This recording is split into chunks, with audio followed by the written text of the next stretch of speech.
उमा महेश्वराय नमः। हर हर महादेव। भक्तों, सावन के महीने में शिवलिंग से यह एक गुप्त चीज उठाकर ले आना, आपकी सभी मनोकामनाएं पूरी होंगी। भगवान भोलेनाथ जी के आशीर्वाद से अपने जीवन में बहुत उन्नति करोगे। भक्तों, हमारे हिंदू धर्म में सावन के महीने का बहुत अधिक महत्व होता है। सावन का महीना हिंदू पंचांग का 5वां महीना होता है। ये महीना भगवान शिव को समर्पित होता है। इस महीने में शिव भक्त भगवान शिव की विधिवत पूजा अर्चना करते हैं और सावन के महीने के सोमवार का महत्व और भी अधिक होता है। इस माह में शिव की पूजा अर्चना करने से सभी मनोकामनाएं पूर्ण हो जाती हैं। धार्मिक मान्यताओं के अनुसार सावन के महीने में भगवान शिव और माता पार्वती की विधिवत पूजा करने से भक्त की सारी मनोकामनाएं पूरी होती हैं। इसके साथ ही सावन के सोमवार व्रत रखने से भगवान भोलेनाथ की असीम कृपा मिलती है। ऐसा कहा जाता है कि इस सावन के महीने में किसी भी व्यक्ति ने भगवान भोलेनाथ जी की थोड़ी सी भी पूजा साधना कर ली तो उस व्यक्ति के जीवन की सभी मनोकामनाएं पूर्ण हो जाएंगी। उस व्यक्ति के जीवन के हर कष्ट खत्म हो जाते हैं और उस व्यक्ति के जीवन में धन आना शुरू हो जाता है। दोस्तों, वीडियो आगे शुरू करें, लेकिन उससे पहले अगर आप भी चाहते हैं कि लक्ष्मी माता का आशीर्वाद आप पर बना रहे तो इस वीडियो को एक लाइक जरूर कर दें और चैनल को सब्सक्राइब कर लें। साथ ही कमेंट बॉक्स में जय भोलेनाथ जरूर लिखें। दोस्तों, आज की इस वीडियो में हम आपको बताएंगे कि सावन के दिनों में आपको भगवान भोलेनाथ के मंदिर जाकर क्या क्या भगवान भोलेनाथ को अर्पित करना है और वहां से वापस क्या लेकर आना है, ताकि आपके घर की गरीबी, दरिद्रता, परेशानी, कष्ट, दिक्कतें हमेशा के लिए खत्म हो जाएं। दूसरी तरफ आपके घर पर सुख, समृद्धि, यश, वैभव, ऐश्वर्य की प्राप्ति हो। ध्यान रखिएगा दोस्तों, सावन महीने का इंतजार हर व्यक्ति इसलिए करता है ताकि उसको भगवान भोलेनाथ का आशीर्वाद मिल सके। कहा गया है कि देवों के देव भगवान भोलेनाथ अगर किसी भी व्यक्ति को आशीर्वाद दे दे तो उस व्यक्ति का साक्षात काल भी आकर कुछ बिगाड़ नहीं पाता। इसीलिए आज की इस वीडियो में हम आपको बताएंगे कि कैसे आप सावन के दिन, जो बहुत ही पावन दिन है, इस दिन भगवान भोलेनाथ को प्रसन्न कैसे कर सकते हैं, कैसे आपको भगवान भोलेनाथ का आशीर्वाद प्राप्त हो सकता है और कैसे सावन के दिनों में शिवलिंग की पूजा आपको करनी है, वो भी खास उपाय करते हुए। कैसे आपको शिवलिंग पर क्या क्या चढ़ाना है और क्या क्या वहां से लेकर अपने घर वापस आना है, ताकि आपके घर पर अन्न और धन का भंडार कभी भी कम ना हो। देखिए दोस्तों, आपके जीवन में कितनी भी बड़ी परेशानी क्यों ना हो, कितनी भी बड़ी दिक्कत क्यों ना हो, मान लीजिए आपके जीवन में धन की समस्या है, मान लीजिए आपके जीवन में नौकरी की प्राप्ति के लिए बहुत ही ज्यादा आप परेशान हो चुके हैं, आपके शत्रुओं ने आपको घेर लिया है, संतान की प्राप्ति आपको हो नहीं पा रही, तो एक बात का ध्यान रखिएगा दोस्तों, सावन के पावन दिन एक ऐसे दिन होते हैं जिस दिन कोई भी व्यक्ति अगर थोड़े से भी उपाय कर लेता है, भगवान भोलेनाथ की साक्षात पूजा कर लेता है, तो उस व्यक्ति की कितनी भी बड़ी मनोकामना क्यों ना हो, कितना भी बड़ा कष्ट हो, वो खत्म हो जाता है और उसकी मनोकामना पूरी हो जाती है। दोस्तों, मान लीजिए आपके ऊपर कोई दोष लगा हुआ है, जैसे वास्तु दोष, शनि दोष, प्राकृतिक दोष या कोई भी दोष लगा हुआ है। आपको सावन सोमवार के दिन थोड़ी सी पूजा करनी है और आपका दोष खत्म हो जाएगा। आपके जीवन से सारी परेशानियां चली जाएंगी और आपके जीवन में जो धन आना बंद हो गया था उसका आगमन फिर से शुरू हो जाएगा। मान के चलिए आपके जीवन में कभी भी कोई परेशानी नहीं रहेगी। बस दोस्तों, आज की इस वीडियो को लास्ट तक जरूर देख लीजिए और मान के चलिए भगवान भोलेनाथ के आशीर्वाद से आपकी सारी मनोकामनाएं पूर्ण भी होंगी और आपके जीवन की सभी परेशानियां चली जाएंगी।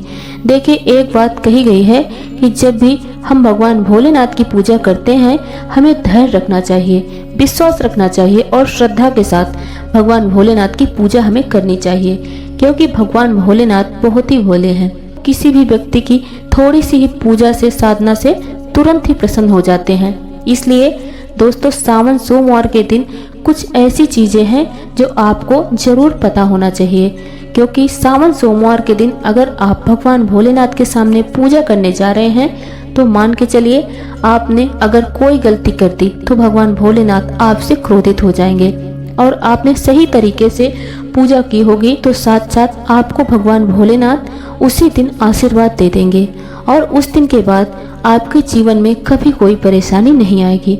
आपको हमें एक एक चीज बताने जा रहे हैं, इसलिए इस वीडियो को लास्ट तक देखिएगा। सबसे पहले आपको भगवान भोलेनाथ के मंदिर जाना होगा। ये जितने भी उपाय आपको बताए जाएंगे ये मंदिर के उपाय होंगे। दोस्तों आपको मंदिर तो जाना ही पड़ेगा, क्योंकि मंदिर का जो शिवलिंग होता है और जो घर का शिवलिंग होता है इसमें बहुत ज़्यादा फर्क होता है। जो मंदिर का शिवलिंग होता है दोस्तों, इसकी जो एनर्जी होती है वो आपके घर के शिवलिंग से करोड़ों गुना ज़्यादा होती है। इसमें ऐसी सकारात्मक ऊर्जा होती है जिसके सामने अगर आप थोड़ी सी भी पूजा करते हैं तो तुरंत ही उसका फल आपको मिलता है और आपके जीवन की हर परेशानी चली जाती है। तो आपको जितने भी आज उपाय बताए जा रहे हैं आपके जीवन की परेशानी को खत्म करने के लिए, आपकी मनोकामना पूर्ति के लिए, तो उस उपाय के लिए आपको मंदिर जाना पड़ेगा। और श्रावण सोमवार का पर्व पड़ रहा है, वो आज दिन सोमवार को पड़ रहा है। तो ये दिन ऐसा है, इस दिन अगर आप मंदिर में जाकर भगवान भोलेनाथ की पूजा आराधना कर रहे हैं तो मान के चलिए आपके जीवन में कभी कष्ट आ ही नहीं सकता। पूरे साल भर आपके घर पर अन्न धन का भंडार भरा रहेगा। तो आपको क्या क्या ले जाना है वो कहीं पर लिख लीजिए, क्योंकि दोस्तों अगर आपने एक भी गलती कर दी तो आपकी पूजा संपन्न नहीं मानी जाएगी। दोस्तों सबसे पहली चीज है जो भगवान भोलेनाथ के लिए आपको जल ले जाना है। सावन सोमवार के दिन कई लोग हमसे ये कहते हैं कि गुरुजी जल जो है वो तो शिवालय में भी मिल जाता है, शिव मंदिर में मिल जाता है। तो नहीं दोस्तों, वहाँ का जल आप तभी चढ़ाइए जब आपको कोई दिक्कत हो, वरना घर से ही जल लेकर जाना चाहिए। आखिर घर से जल लेकर क्यों जाया जाता है, इसकी भी बात सुन लीजिए। घर से इसीलिए आपको जल ले जाना है ताकि आपके घर का जो जल ले जा रहे हैं भगवान भोलेनाथ पर चढ़ाने के लिए, उसी जल के द्वारा आप भगवान से जुड़ जाएंगे। उस जल के द्वारा आप भगवान को अपनी सभी दिक्कतें बता देंगे और उस जल को जैसे ही भगवान भोलेनाथ पर आप चढ़ाएंगे, अपनी समस्याओं को बताते हुए वो समस्या आपकी खत्म हो जाएगी। इसीलिए घर से जल ले जाइए। आप सबसे जरूरी चीज है जो जल ले जा रहे हैं उसमें 2-4 बूंद गंगा जल की जरूर डाल लीजिएगा, क्योंकि गंगा जल डाले बिना आपकी पूजा संपन्न नहीं मानी जाएगी। दूसरा, आपको 3 पत्ते वाला बेल पत्र ले जाना है। दोस्तों बेल पत्र बहुत ही शुभ होता है। आपने अगर मान लीजिए एक तरफ 1000 कन्याओं को खाना खिलाया, दूसरी तरफ भगवान भोलेनाथ को बेल पत्र चढ़ाया, तो यह दोनों बराबर माने जाते हैं। इसलिए बेल पत्र जरूर लेकर जाइए। तीसरा, आपको सफेद पुष्प ले जाना है। सफेद पुष्प भगवान भोलेनाथ को चढ़ाए जाते हैं, इसलिए सफेद पुष्प भगवान भोलेनाथ के लिए ले जाना आपको बहुत जरूरी है सावन सोमवार के दिन, ताकि आपको भगवान भोलेनाथ जी का आशीर्वाद मिल जाए, जिसके बाद आपके जीवन की हर परेशानी खत्म हो जाए। दोस्तों सफेद चंदन ले जाना अनिवार्य है सावन सोमवार के दिन। और ध्यान रखिएगा दोस्तों, अगर आप भगवान भोलेनाथ को दूध अर्पित करने जा रहे हैं, एकदम कच्चा दूध होना चाहिए, पका हुआ दूध नहीं होना चाहिए। देखिए अगर आप चाहते हैं कि आपकी हर मनोकामना पूरी हो तो एक डिब्बा लीजिए, उसमें काली मिर्च भर कर ले जाइए। देखिए बहुत ध्यान से सुनिएगा, जितनी आपको बातें बता रहे हैं, एक डिब्बे में काली मिर्च भर के लाल कपड़ा लीजिए, उसमें लौंग कपूर, इसको मौली धागे से बांध करके आपको अपनी जेब में रख के ले जाना है। सिर्फ इतनी ही चीज आपको ले जानी है आज के दिन। अब आपको पूजा कैसे करनी है चलिए आपको बताते हैं, बहुत ध्यान से लास्ट तक देखिएगा। और जितनी भी चीज आपको बताई जा रही हैं इन चीजों को आपको जरूर लेकर जाना है और शिवालय से वापस लेकर आना है अपने घर पर, ताकि आपको धन की प्राप्ति हो सके, आपकी कोई भी मनोकामना हो वो पूर्ण हो जाए। और जितनी भी चीज आपको बताई जा रही हैं इन चीजों को आपको लेकर जाना है और शिवालय से वापस लेकर आना है अपने घर पर, ताकि आपको धन की प्राप्ति हो सके, आपकी कोई भी मनोकामना हो वो पूर्ण हो जाए। भक्तों आप पहले जाएंगे मंदिर। सबसे पहले आपको इस बात का ध्यान रखना है, मंदिर जाने से पहले ही काले या नीले कपड़े धारण करके मंदिर न जाएं, वरना भगवान भोलेनाथ आपसे क्रोधित हो सकते हैं। आपको क्रोधित होने का सामना करना पड़ सकता है। सबसे पहले आपको ये करना है कि पतली धार बनाते हुए जल भगवान भोलेनाथ को अर्पित कर देना है। बहुत ध्यान से सुनिएगा दोस्तों, पतली धार बनाते हुए भगवान भोलेनाथ को जल आपको अर्पित कर देना है। अब आपको ये करना है कि भगवान भोलेनाथ को चंदन लगाना है। चंदन लगाने के बाद भगवान भोलेनाथ पर 3 पत्ती वाला बेलपत्र रखना है। 3 पत्ते वाला बेलपत्र रखने के बाद आपको भगवान भोलेनाथ पर सफेद पुष्प अर्पित कर देना है। सिर्फ इतना आपको करना है। दूध अगर आप चढ़ाना चाहते हैं तो दूध भी आप चढ़ा सकते हैं। इतना करने के बाद आपको वहां पर खड़े होकर 108 बार, ध्यान से सुनिएगा दोस्तों, 108 बार आपको ओम नमः शिवाय या ओम श्री उमा महेश्वराय नमः इतना आपको जाप करना है। ये जाप आपको कंटिन्यू करना है। 108 बार जाप जब करेंगे तो भगवान भोलेनाथ की कृपा आपके ऊपर ऑटोमेटिक इतनी बरसेगी कि आप अंदाजा भी नहीं लगा पाएंगे कि कोई चमत्कार से कम नहीं होगा।